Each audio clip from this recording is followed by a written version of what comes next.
And yet everybody has the same opportunities, the same treatment, the same whatever, more or less. And yet, like the happy one or the miserable one, or the one, whatever. So you can see in a family that's a close-knit family, and a good family, I mean a family that's getting all the care and love and attention and that it needs, how very different some of the individuals can be. And you know it has to do with more than just the nurturing they're receiving. That there's something in each individual that we come in with that makes us uniquely who we are. And it's a fascination. But there's nothing more fascinating in this world except you yourself. None of us should find anything on this planet more fascinating than ourselves.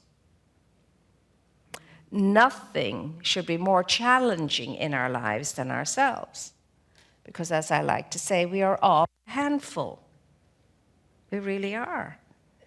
If we could just take care of ourselves and our own business and stop being busybodying about everybody else's, we'd be doing a great good job for not only ourselves, but for the planet and all of life too. Now, it all boils down to one thing. Always. There's about 3 or 4 topics that we could talk about forever in a day, and it would include everything. But because we are so easily bored, all of these things have to be disguised as though they were brand new, and other things too. Well, the first thing that you and I have to really take on for ourselves is our own self-awareness, self-image, self-importance, from the perspective of soulfulness,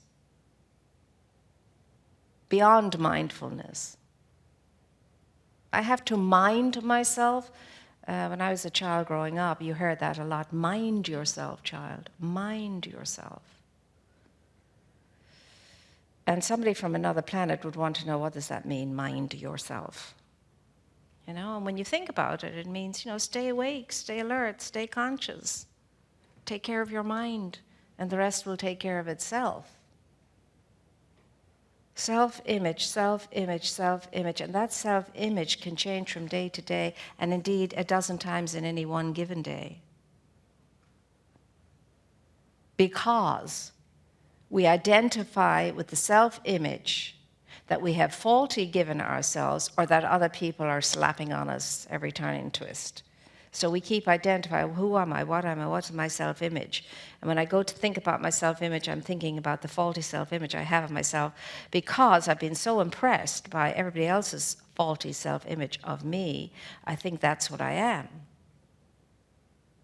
And there is only one image, and everybody has the very same one. Child of the universe, image and likeness of God, that's the only self-image anyone has.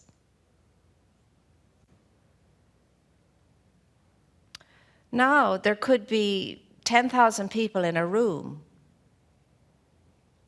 and those 10,000 people could have a different opinion of me, or of you, or of whoever it would be that would be addressing them. Are you going to worry about 10,000 different opinions of the people out there and be concerned about that? Or are you just going to take care of your own self-image, self-idea, self-opinion? I mean, whose opinion is the most important to you anyway? And it's all opinion. Those people out there are yours. And here's the thing, you and I can't cover up stuff. We can cover it up for a little bit and get away with it for a little bit, but after a while, doesn't happen. Doesn't happen. And especially children and animals, they'll see through you just like that. Little ones and animals. Why is that? Because it's about energy, energy, energy. You're radiating energy. You may be covering up anything with a smiling face and so on and so forth and all of that jazz, but your energy is belying that. Because what we're really feeling is radiating from us, pulsating within us, vibrating, and sending out those vibrations. And that's what people pick up. That's what we pick up. That's why, some person might walk into the room and you go, another person might walk into the room and you're going, Has to do with the energy. So, what is your energy dictating to you with regard to your self-awareness and your self-opinion and your self-idea of yourself?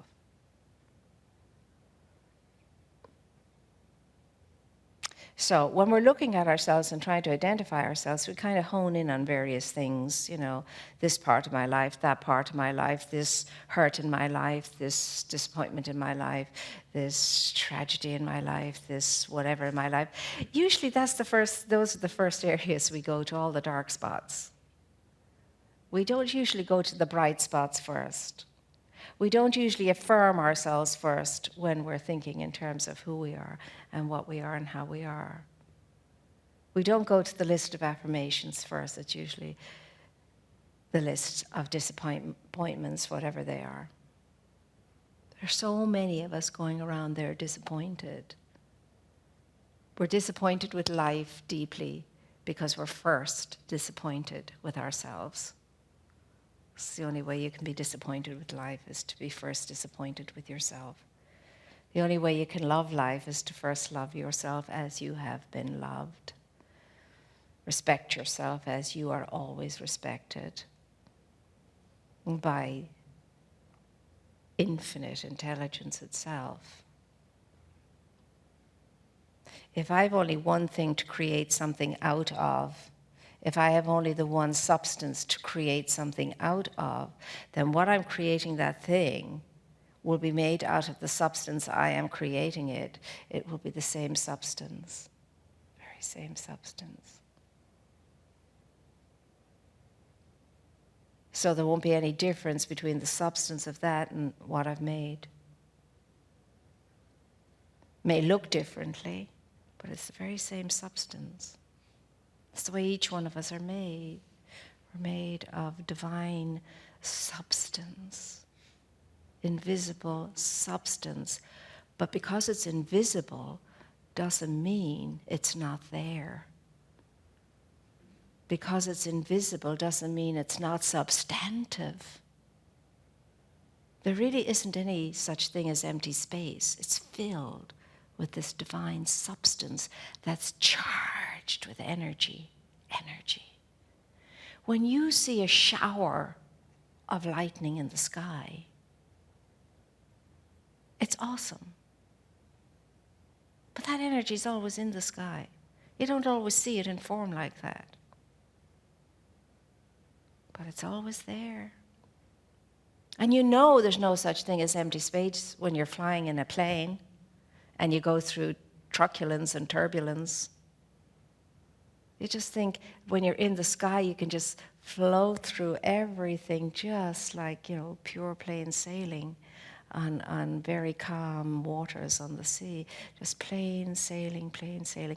You see fluffy clouds and you think you're just going to sweetly sail through those like they didn't even exist because they're so soft, like gossamer, doesn't even touch you or affect you as far as emotion.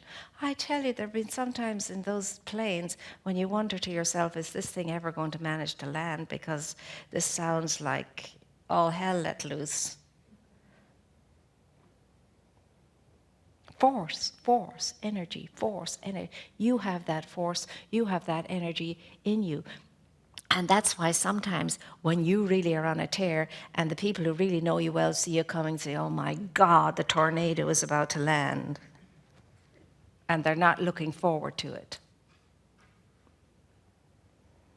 And yet you look the same. I mean, there's not as if there's smoke billowing out of you or fire coming out of your engine, so to speak. It's just a sense and sensibility within you. What do you want for yourself? Do you want to mend? Do you want to fix? Do you want to heal something? If you do, you must first start here. Do the mending and the fixing and the healing and so on. Last week, when in class we were looking at one thing that really is a healing balm for us, and it's an essential healing balm to have in our lives. Like, when we have certain creams, potions, and lotions in our cupboards that we go to when we need some potions and lotions and creams. You get a little bump or a bruise, and you go to the Arna Care or whatever it is, you put on the stuff. Well, you and I have that kind of energy available to us to slap on whatever needs to be mended, fixed, or healed. And we should slap it on and then go away the same way as we do when we put the Neosporin on a little paper cut or whatever it is. It's on it and we go away feeling happy. Now that'll take care of that. We don't keep looking at and seeing if it's, is it getting better? Is it going to mend that? Is that little red line going to go away? I wonder, oh my gosh, what'll happen if it doesn't go away? What happens if it gets bigger? Oh my gosh, what'll happen if it gets an infection? Oh my goodness me, this could kill me. That's how we are usually. And the irony of that is we're not killable. We're unkillable. This vessel here may be damaged to the point of no return, and it may have to go to the recycle section of life and living. But I'm not going to be, dead. Although sometimes some people think it would be a relief if you just died and that was the end of it. I've heard people say that. But this thing called your infinite possibility is there for you to assist and support you in mending and fixing and healing. But the biggest of all things that you could do for self-care, the biggest of all things that you could do for yourself in order to keep yourself stabilized and unified and poised. I like the word poised because when you're poised, you're in balance. You're in balance. You really are. You're awake, you're alert, you're conscious, and you're present when you're poised. And we always admire somebody who has composure and poise. It's a very attractive energy. And it's beautiful. It's beauty. It's grace. It's poise. So the big thing that we all have to look to is this thing called the small self of me and how it's doing or not doing. And does it need an overhaul? Does it need to be put in for repair? Does it need to be mended and fixed and healed in some way? And the greatest dollop of spiritual cream for that is when you discover that you have disappointments in your life, that you're disappointed in yourself for so many things and so on and so forth. You're feeling lacking, you're feeling limited, you're feeling less than by comparison to whatever or whomsoever, is a big dollop and dose of forgiveness. Yeah, I know, I used the F word. Forgiveness. It's a word you hear a lot of. It's a word we take for granted. We've heard it so much. It's also a word that we dissociate ourselves from because maybe as small children we picked up a false understanding of what forgiveness is. And it's certainly in the spiritual context too, because I don't know about any one of you, but I as a child would hear all the time in my Catholic schooling, you're all going to confession on Saturday to get forgiveness. And so, you went down to the church on a Saturday and you recited your list of sins, whether you did them or did. I used to say all of them. The very first list of sins that I learned for my first confession when I was making my first Holy Communion, I thought I'll cover all bases. Now, I wasn't thinking in those terms as a child, but it was an instinct in me as a child: cover your bases. Tell all your, just recite the list, and then you're sure to cover everything that you might have done. And that way you'll be in the state of grace and you can receive Holy Communion and you won't commit another mortal sin or whatever that is. Because if you went and received Holy Communion with a sin in your soul, that was a mortal sin, and blah, blah, blah, blah, blah. And you'd no chance at all, none whatsoever, of ever being free of sin. None. So that's what we did, and that was forgiveness. That's what we understood as forgiveness. The priest would recite what he would give you absolution in Latin. And before you'd nearly finish your list, he'd say, okay, now for your penance, say, a good Our Father and 3 Hail Marys. Now make a good act of contrition. And before you started the words, he was closing the thing in your face because he had a million other kids to hear. Went to the other side of the box. But you're still left there in the dark saying, oh my God, I am heartily sorry for all of my sins. And it was beautiful at the time, because that we thought something great and grand and wonderful was happening, and it was, because we thought it was. And so forgiveness for you and for me is not that. It's not that. Forgiveness for you and for me is a sense that I grow of compassion for myself. Compassion for my egoic self, for the me of me, for me. It's nothing to do with the I, but for me. But it's the compassion that I can grow for me. And it's the ability to let go of the disappointment, to let go of all of the feelings that I am somehow, in some way, inadequate. It's very, very hard to feel adequate when you're raised with the understanding that you're a miserable sinner. And every day of your life, you've been saying, Lord, be merciful to me, a sinner. That's impressed deeply. So that there's a cellular memory in us all that retains memories like that. And so we have to come back into the awareness that we are the beloved of our Creator, in whom the Creator is always well pleased. Because the Creator creates only that which is of itself, and it's always good, and it's always very good. But in an unfolding, evolving consciousness that has to wake up into the truth of its being, mistakes are made through the mortal mind, misinterpreting things. And that fills us with a sense of inadequacy, however, in whatever way. And that always haunts us and shadows us like it as if it was a presence of some kind or another, and it's not.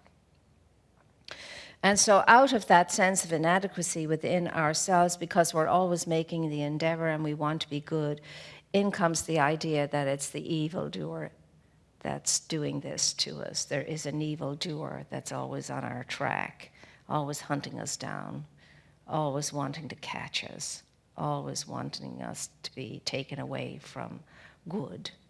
And there is no evildoer. Is there evil in the world? Absolutely there is. But it's not because there are 2 powers, a power for good and a power for evil. It's because there's only one power, and some of us use the one power on the negative side of life. We use it not wisely or well. We use it through ignorance that creates darkness and evil and the consequences of that. But all of us can pull ourselves back from that. So forgiveness. And I was thinking about forgiveness, and I was saying to myself before the class last week, not this week, last week. And so I just sat with it quietly. I just sat. Because I realize now, there's no final statement about anything. I realize I know very little of anything, and the more little bit I learn, the more I realize, oh my God, I have so much to learn and wake up and remember into. So I sit now and I wait. See if there's an inkling, a sign, or a vestige or something that might make sense to me. Which, in other words, I allow intuition to call, if it will, that inner knowing, that inner awareness, and that inner intelligence. Because remember, the best answers ever always lie within you. Your answers, your best answers, always come from you yourself, from your own divine, intuitive, intelligent self. Now, everybody else can have an opinion about it, and it will be an opinion. But the truth that you seek is within yourself. Seek ye first the kingdom of heaven. Where is the kingdom of heaven? We are told it's within us. So seek ye first the kingdom of heaven within you and all of its righteousness, its right consciousness, and then everything else will be added unto you. All good will be added unto you.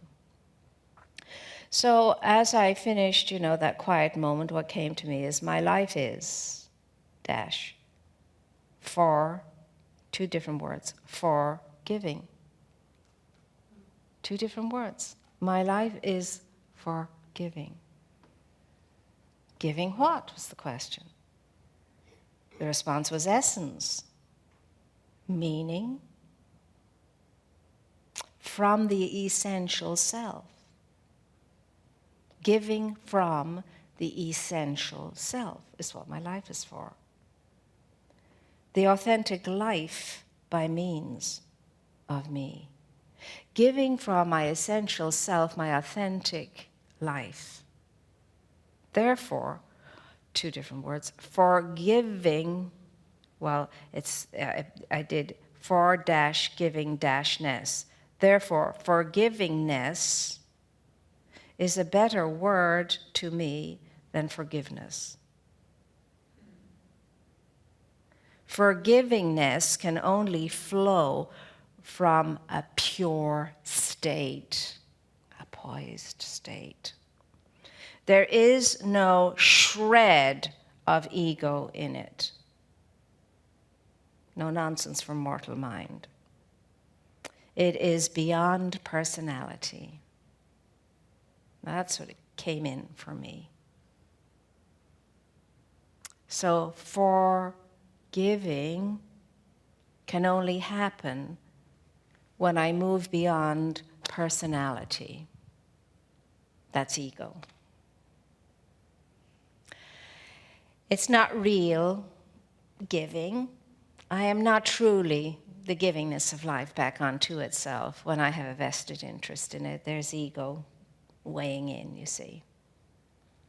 Oh yeah, I'm going to do that because if I do that, I'll meet so-and-so, and if I do that, I might get that out of it, and if I do that, who knows what opportunity will show, and blah, blah, blah. See, that's okay to do that, but it's not you being the givingness of life back onto itself. That's ego manipulating. And we are such arch manipulators, every single last one of us. And you can see it so clearly in children at a very early age. Arch manipulators. I mean, it's awesome. There's a terrible beauty to it when you see it so clearly in little ones so young. Now that remains with us, that ability.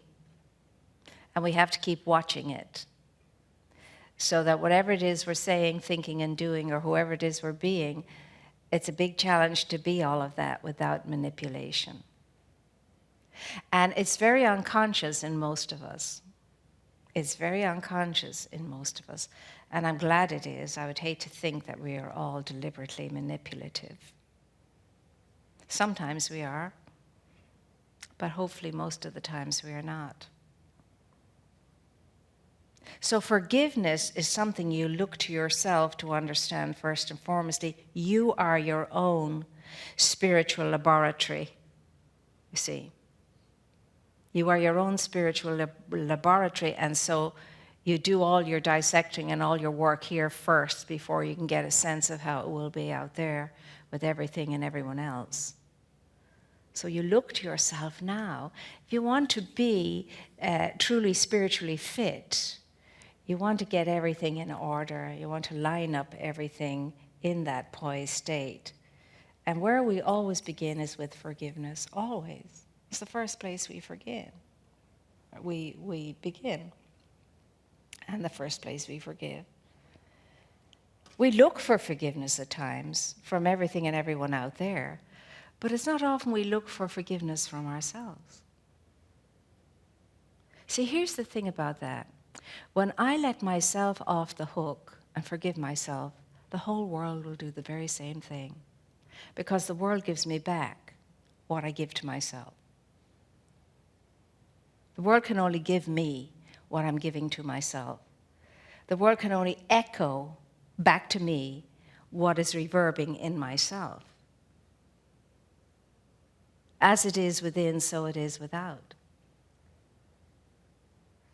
So, a beautiful thing to do for ourselves every day. I mean, when I was in the convent, every single day at noon, we had what we called the examination of consciousness.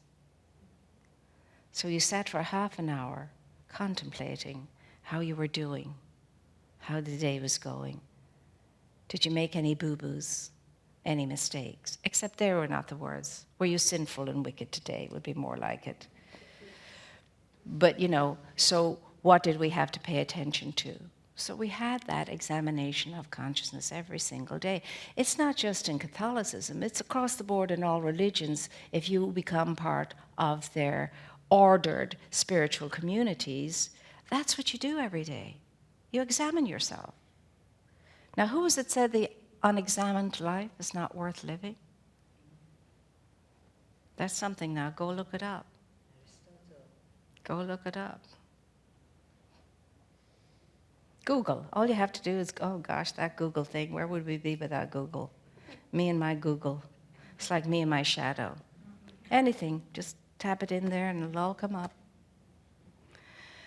So examine your life to see how you want it to be, and then open yourself up to the divine intuition within you to guide you as to how you can create that. If I have been this for all of my life, and I want to change it, I can.